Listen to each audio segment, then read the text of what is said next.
மிக மகிழ்ச்சியாக மிக நன்றி. ஆணையாளர் அவர்களுக்கும் நன்றி.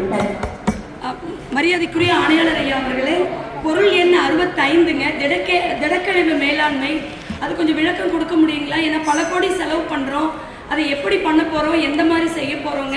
அதில் எனக்கு ஒரு சின்ன டவுட் இருக்கு சார். 65க்கும் 93க்கும் என்ன சார் லிங்க் இருக்காதுங்க?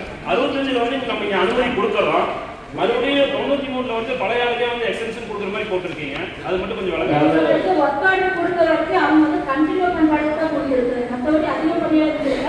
உங்களுக்கு ஒர்க்கார்டு கொடுத்தே 15 நாள் 1 மாதம் கூட ஆகலாம். அவங்க வந்து வரைமுறைப்படுத்தி அந்த 1 மாதத்துக்கு முன்னாடி தான் நம்ம கொடுத்துருக்கோம். 65 சார், பொருள் எண் 65 திடக்கழிவு மேலாண்மை. ஏன்னா இப்போ கரண்ட்லி நம்ம குப்பைகள் வந்து சரிவர அவங்க பண்ணுறது இல்லைங்க. இப்போ எடுத்துக்கிற கான்ட்ராக்ட் எனக்கு சார் அதுதான் சார். அது யாரு என்ன விளக்கம் கேட்கணும்? ஆமாம், அனுமதி கேட்குறோம் சார். எந்தெந்த விதிமுறை sir I really can understand, அதெல்லாம் தெரியுங்க. எந்த மாதிரி செயல்படுத்த போகிறோம் சார் அந்த திட்டத்தினுடைய விளக்கம்? இல்லை இப்போ எக்ஸிஸ்டிங் சிஸ்டத்தை எடுத்தாலும் அவங்க டேக் ஓவர் பண்ணுவாங்க மேடம். இருக்க சிஸ்டம் விட முடியாது. அதுக்கப்புறம் கம்ப்ளீட்டாக பிஓபி வாங்கி வீடு தோறும் கலெக்ட் பண்ணுறதுக்கு 1200 பிஓபி அவர் கொண்டு வராது.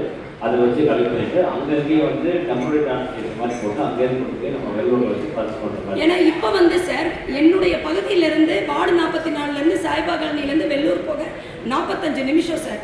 இவங்க 45 நிமிஷம் போயிட்டு உக்கடத்தில் டிராஃபிக்னு லேட் ஆகிடுச்சுன்னு 2வது முறை எடுக்கும்போது ரொம்ப தாமதம் ஆகிடுது. அப்போ அந்த வீட்டு குப்பைகள் வெளியில் வச்சதெல்லாம் நாய் பிடிச்சி எடுத்து வெளியில் சிந்திடுதுங்க.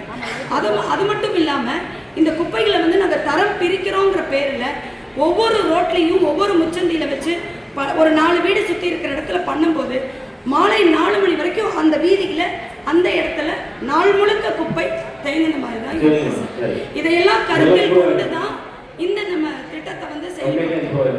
It's my humble request to you sir. Thank you sir.